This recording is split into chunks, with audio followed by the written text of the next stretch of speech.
ان درباروں کے گدی نشینوں، درباروں کے مجاوروں میں کوئی مہنگائی اثر نہیں کرے گی، اس کی وجہ ان کے بڑی ہے، اور وہ آپ بیٹھے، یہ آپ جو بیٹھے محنتیں کر گئے، مشقتیں کر گئے، آج آپ اپنے لیے تو نہیں آئے، یہ پنڈال آپ کے لیے تو نہیں، آپ کے گھر میں مصلی اٹھاتے، جائے نماز اٹھاتے، وہیں پڑھتے تھے تسبیح، آپ ایک فکر اور غم کو لے کے آئے، یہ حجویری محل کی تیاری، یہ فکر اور غم ہے، یہی فکر اور غم ان کے بڑوں نے کیا تھا، یہی فکر اور غم ان کے بڑوں نے کیا تھا کہ یا اللہ ایک ہے میری نماز، ایک ہے میری تسبیح، ایک ہے میرا دکھ دور ہو جائے، ایک ہے میری بیماری دور ہو جائے، ایک ہے میرے مسئلے حل ہو جائیں، ایک ہے میری ناکامیاں دور ہو جائیں، اور یا اللہ ایک ہی یہ ہے کہ انسانیت کو بھلا ہو جائے، خیر مل جائے، انسانیت کا نفع ہو جائے،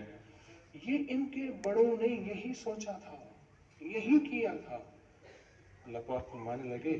تو میں اس سلے میں رزق، دولت، عزت اور برکت کے دروازے تمہیں نہیں تمہاری نسلوں کو عطا کروں گا، تمہاری نسلوں کو عطا کروں گا، تمہاری